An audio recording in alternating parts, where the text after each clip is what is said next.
What is up, ladies and gentlemen of the internet? My name is Daniel, also known as Comfy Sauce, and this is Get Comfy Trucking because, you know, it's in the name, right? So I decided that I wanted to be like all of the other YouTube superstars and start doing YouTube videos whilst driving large vehicles. You, sir, are not going to fucking do what you're about to do because I'm not going to fucking let you, so eat my ass. The guy decided he's going to pass me as trucks are merging, which means I would be locking up the brakes and, you know, probably dying because these guys don't know how to fucking stop. So, I wanted to begin my path to YouTube stardom with a little video here on probably one of the more, like, I guess it's like the fundamental question that anybody who is interested in getting into trucking really needs to ask themselves, and it is, should I get into trucking? You'll hear a lot of different opinions on YouTube, some positive, a lot negative. You know, everybody who's releasing videos are driving trucks themselves, so it's kind of, people who are criticizing it are kind of hypocritical in a way. I mean, their points are valid, but they're still doing the job. I think a lot of people have this idea that, or at least try to sell this idea that trucking is like the hardest career on the face of the earth. You know, you gotta be made out of tough stuff to be able to drive a truck. And while there's certainly some caveats, and you know, driving truck is definitely not a typical type of job or career choice. It's not as bad as all that, right? You guys will have to bear with me. The fucking highways are vibrate like a motherfucker out here. So the even my air ride on my fucking feet, I got the air ride front end, doesn't do that much from Michigan. Where was I here? So you've decided that you want to get into trucking, right? You've seen all them YouTube superstars. You've heard them talk about big money and how, you know, they're become a lease operator, so they're a big-time businessman and they know what they're doing. You know, they've been driving for 6 months, so they're pretty good, you know, whatever you want, an academic on the subject. Most of the guys will tell you that it's hard as balls and it's, you know, it's a struggle and this and that. And again, it's a little bit different, but it's not, driving truck is not as difficult as people make it out to be. One of the single most important things you need to have right out of the gate is a work ethic that is coupled with a passion to do the job. A lot of people, particularly my generation, I'm 30 years old, a lot of people of my generation got into trucking because they thought it was basically the woodshop class of the real world, right? A lot of people take woodshop because it's a freaking easy credit. There are tons of people that genuinely love woodworking and carpentry, so they take woodshop because they want to pursue that career. But just as many people, at least in my experience at high school, took woodshop because they thought it'd be an easy credit. So a lot of guys get into trucking because they think it's going to be easy money. And the reality is, it's not difficult money, but it's also, it's money that you've got to make by being smart about it. You know, just hanging out in, I don't know, just kind of doing your thing without really thinking about it, and just kind of basically doing the bare minimum is not going to get you a good income trucking. You've got to be hungry, you've got to pursue options, and you've got to be capable of standing up for yourself. This kind of goes across the board with dealing with very nearly everybody else in the trucking industry, because a lot of people in this industry will try to push you around a little bit. Whether it's drivers, shippers and receivers, dispatch, you know, most of these guys, either A, they're not in a position where they have to care about your feelings, as an example, and some of them are in a position where their job is to actively, you know, in the case of dispatch, to get you to do the job, whether you want to do the job or not. So that's again something to bear in mind, that you're going to have to kind of set a line for yourself in the sand and say, okay, like I will put up with nonsense up until this point.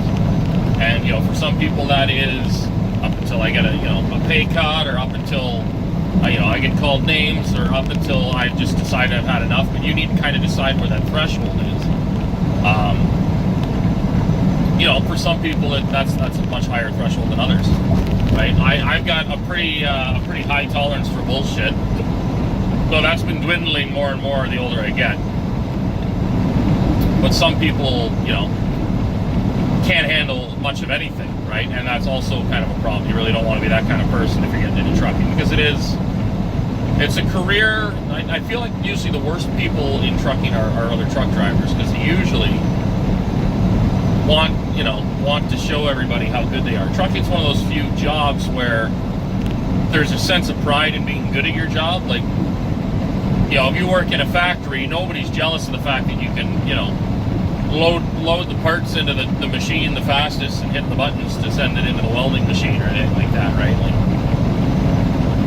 if anything, they're going to be pissed that you're the fastest, because everyone else, the supervisor's going to wonder why they're not as fast.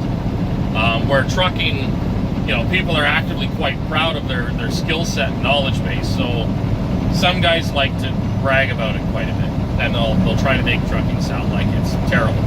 So if you can set that kind of limit for yourself, be selective in who you listen to and what you listen to. I mean, if you decide that you don't like listening to me, well, fucking figure it out yourself then, right? I've had a very unique experience getting into trucking compared to a lot of other people. I've only been driving a truck for 2 years, and I already own a truck. And it's not a lease purchase, it's not through quality or anything like that. I bought this truck from Peterbilt. I had it spec'd out and built, and it turned out mostly the way I wanted it. But that's another topic for another time with this fucking truck. But it was, I had a lot of luck and a lot of help from other people. Lots of guys won't have that.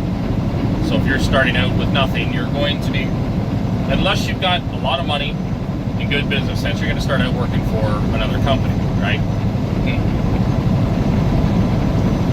So what you need to decide is how you're going to go about getting your CDL. Because again, I think at this point it is mandatory in most, if not all, the United States and parts of Canada, that you must go to a college or university certified CDL education class, and or an equivalent through a carrier, to get your CDL. There are most drivers out here will tote that there needs to be more driver training. Personally, I think mandatory schooling is bullshit, especially because you will not see a return on that $6,000 to $10,000 investment for a few years, right? The first couple of years in trucking are typically not phenomenally paying, though there are ways to kind of, again, if you pick and choose and do your research, you can find a carrier that pays better than others. I suggest to go to school on your own. Whether that means you take a loan, borrow, take a little line of credit, get a grant or any sort of funding from the government as a second career.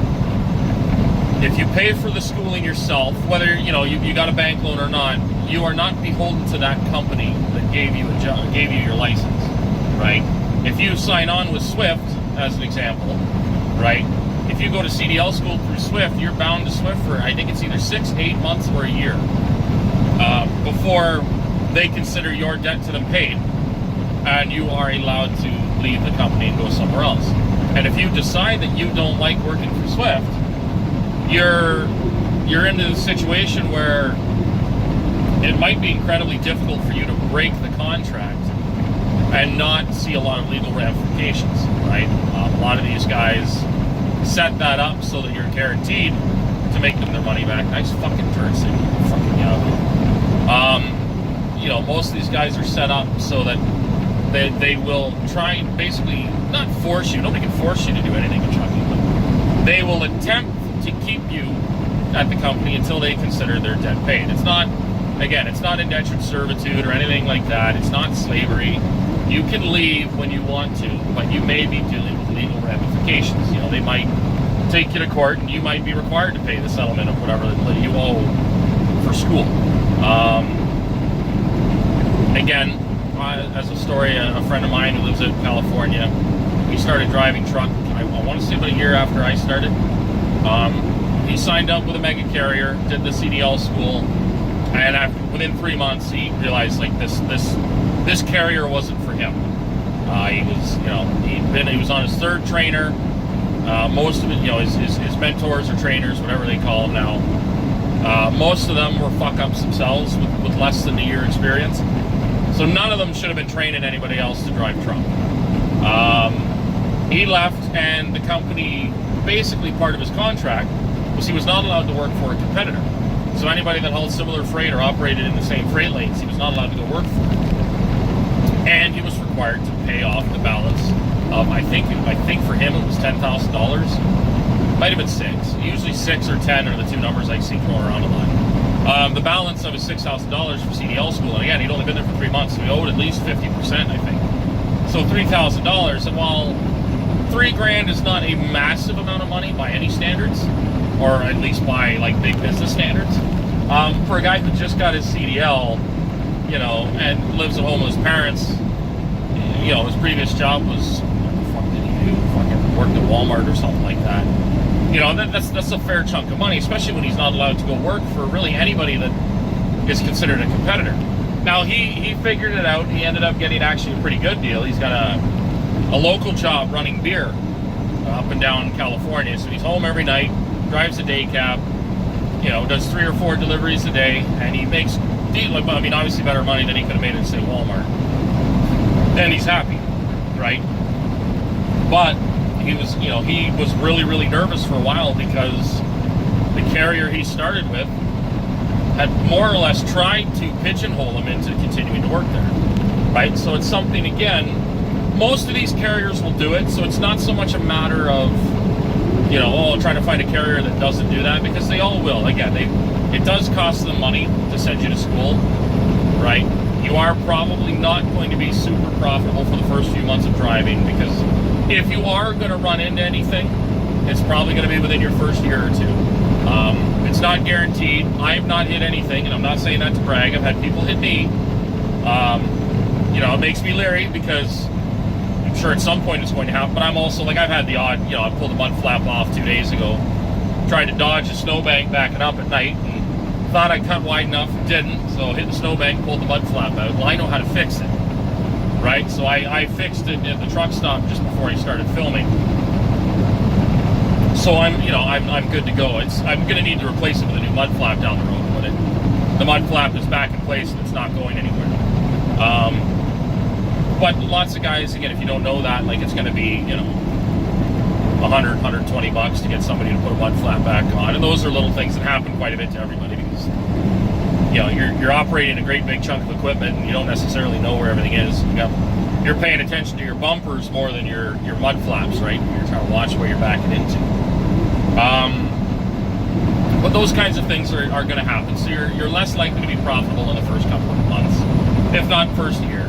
So it's not like it's somewhat understandable that they would try to encourage you to stay with the carrier. So look into carriers that meet most of your criteria, right? If you've got a checklist, you're probably not going to find a carrier that checks off all the boxes, but find the one that checks off the most boxes, right? Some carriers pay a fairly decent CPM, cents per mile starting wage. Some carriers pay absolute trash, right? And they could be doing the same type of work. Again, as much as the trucking community likes to shit on them, as far as I know, Swift pays probably one of the best starting CPMs of just about any of these mega carrier companies out there, right? I think CR England's one of the worst because they're in the 28 or 31 or 32 cents per mile. I think Swift starts at 38 cents per mile. But that was, last time I heard that was a couple years ago, so that might be different now, I don't know. But you want to look at a carrier that, how much do they pay? And you want to ask, how much do they pay a beginner driver? Because they'll say, you can make 55 cents a mile here. Well, yeah, after, 5 years of experience or more, right? How much do you pay a fresh out of school driver? If they can't answer it, probably shouldn't work for them, right? If they give you an answer that seems satisfactory, and you're the only person that will be able to tell yourself, I think I can work, I think I'm worth that much. I mean, everybody would like to say that they're worth hundreds of dollars an hour, but realistically, as a beginner driver, I personally think you should be worth no less than 40 cents a mile. That's a pretty tough one to find in the industry. Like, I found a company that started me at 45, and within a year I was at 55 cents a mile. Right, but a lot of carriers won't do that. Right, that was as a company driver. So you need to decide. Okay, can I do this? It's 38 cents a mile. Fine, watch this car. I got a car right next to my hood. I can't go anywhere. Yeah, you're going to slow down. That's kind of what I thought. A lot of people in Michigan, I find, they'll try to merge, and they'll just kind of sit next to you and expect you, the person in the lane they want, to get out of the way. And I don't know how many people don't realize this, but in North America, if you wish to enter a lane, it is your responsibility to ensure the lane is safe and clear for you to enter. If you do not, it is your fault when the accident inevitably happens. So, and it is not my responsibility, whether there's traffic next to me or not, to move out of the way. So to get back on topic here, a lot of the carriers are typically the dry van reefer freight stuff. A lot of them are doing basically in the 30s, right, for a new driver in the mega carrier market. I suggest guys look at smaller carriers, anywhere from 10 to 50 trucks, maybe even 100 trucks. A very small carrier like 5 or 6 trucks typically doesn't have the clout to get any sort of decent insurance premium on a brand new driver. Companies with 50 to 100 guys, they might not get the best insurance rate, but they make enough income that they can justify paying a bit more for one driver because he's new, if you seem like you're going to be a good fit, right? Smaller companies typically will know you by name.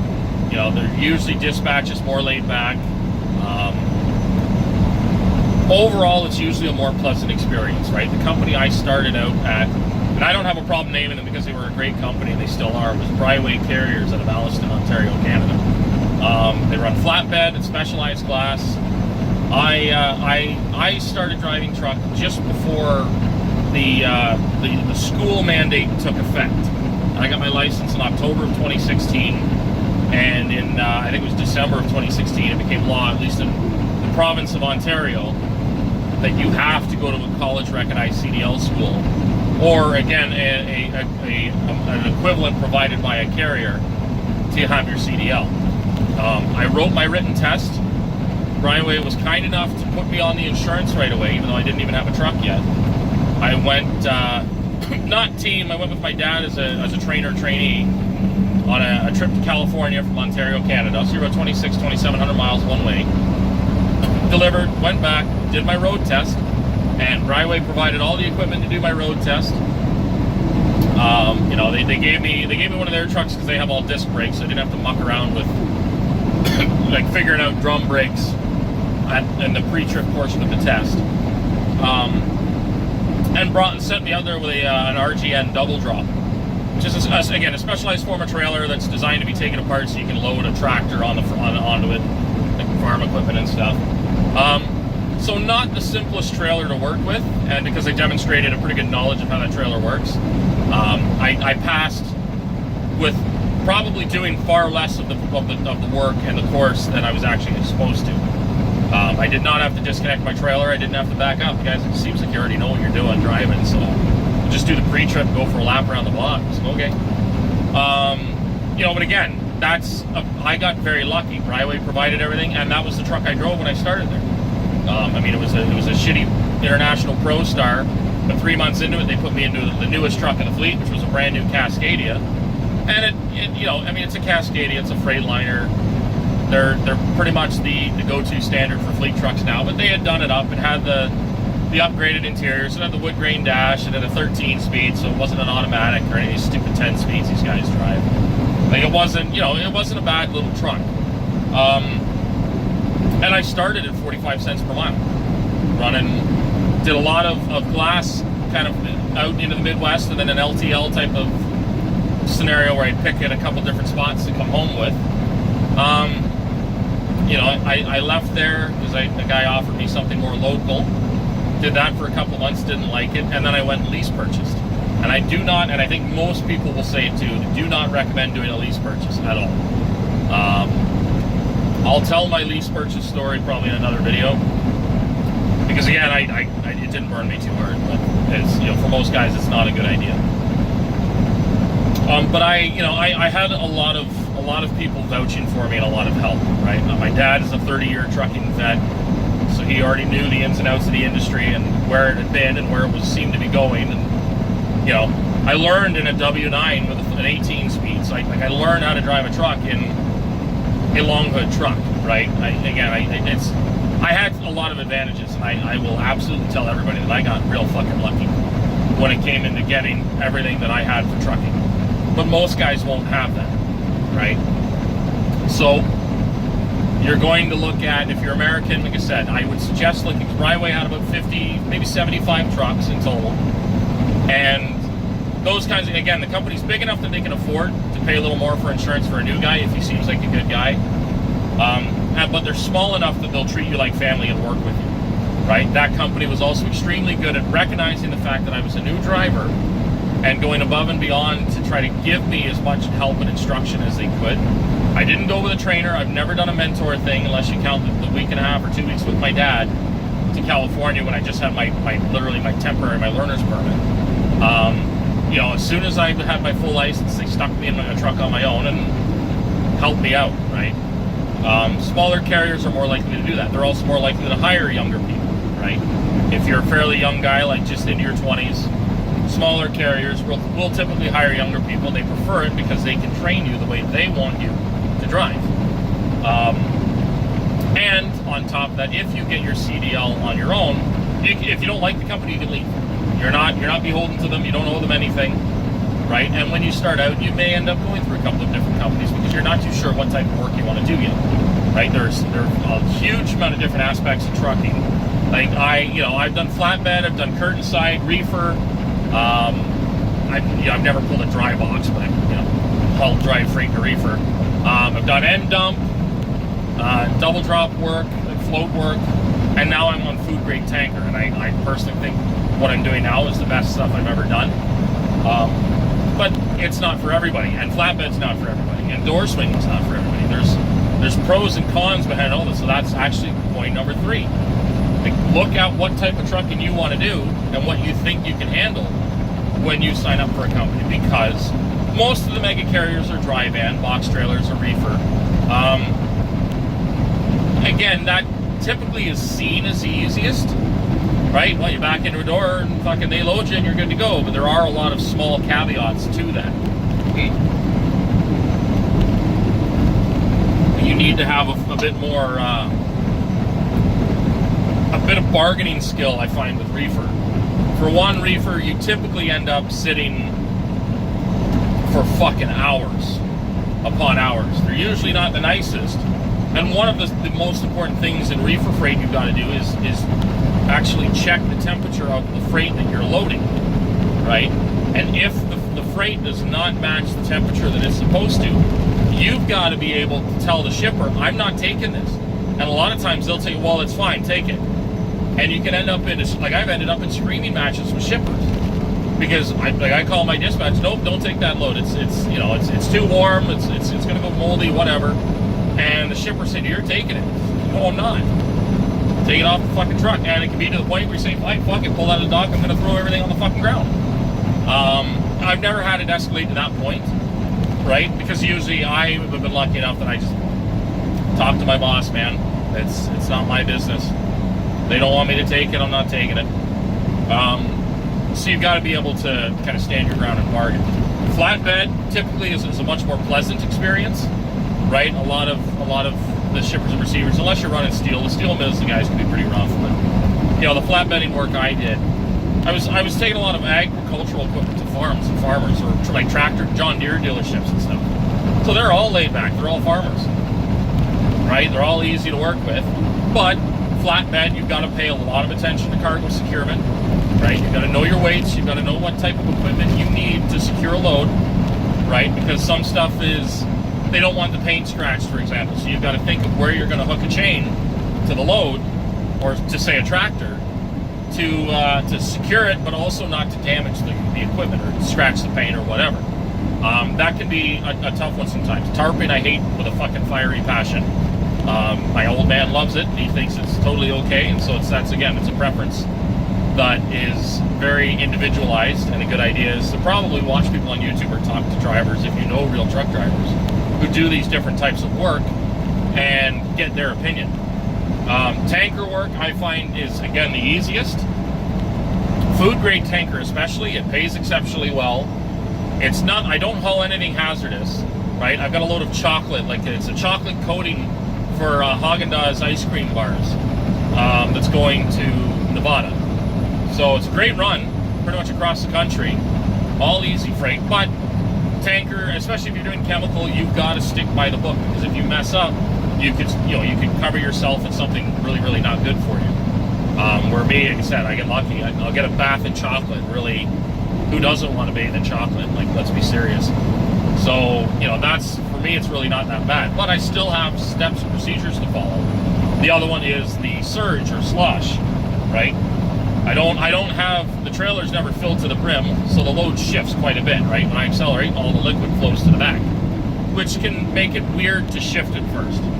I found it really wasn't difficult to figure out, but I've known some guys who couldn't do it, could not handle it, right? Couldn't get up to speed because of his shit sloshing too much.